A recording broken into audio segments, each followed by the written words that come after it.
Hi friends, ఎవరైనా RRB టీచర్స్కి apply చేసిన వాళ్ళు ఉంటే వీటి గురించి మన తెలుగు రాష్ట్రాల్లో ఎవరు చేయరు. అప్లై చేసిన వాళ్ళు ఉంటే ఏం చదవాలి ఏంటి అని కన్ఫ్యూజన్ అవుతారు కదా.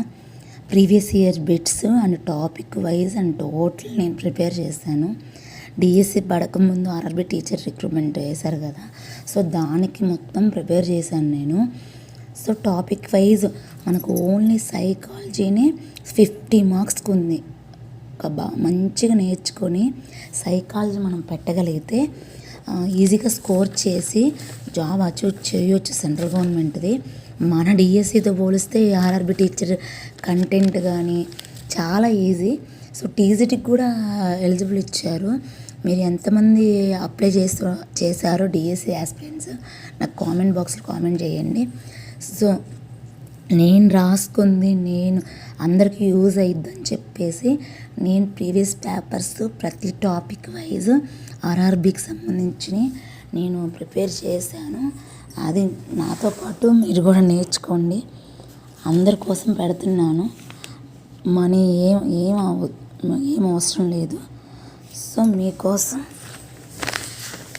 పెడుతున్నాను. చూడండి టాపిక్ వైజ్ ఏమేమి టాపిక్స్ ఉంటాయి ఫస్ట్ చూద్దాము. నేను కేవీఎస్ ఇంతకుముందు ఆల్రెడీ రాశానండి. సో ఢిల్లీ ఆధ్యాన్ మంత్ర బుక్ ప్రిపేర్ అవుతున్నాను. సో దీంట్లో ఏమేమి టాపిక్స్ ఉంటాయో చూడండి. అండర్స్టాండింగ్ ద లెర్నర్, ఈ టాపిక్ నుంచి 8 into 20 బిట్స్ వస్తాయండి.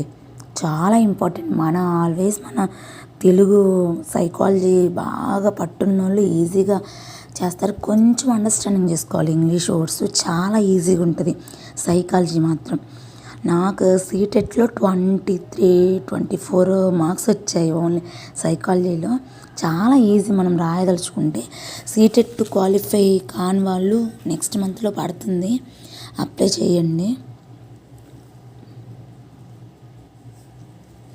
చూడండి దీంట్లో topics answers of growth, maturation, ఈయన పెరుగుదల వికాసం సంబంధించి డొమైన్స్ ఫిజికల్, శారీరక, జ్ఞానాత్మక, సాంఘిక ఇవన్నీ మనకు ఉన్నాయి. అండర్స్టాండింగ్ అడోలసెన్స్, కౌమార విద్య and role of primary secondary socialization agency, మనకు ప్రైమరీ ఎడ్యుకేషన్లో సెకండరీ సోషలైజేషన్ గురించి ఉంది కదా.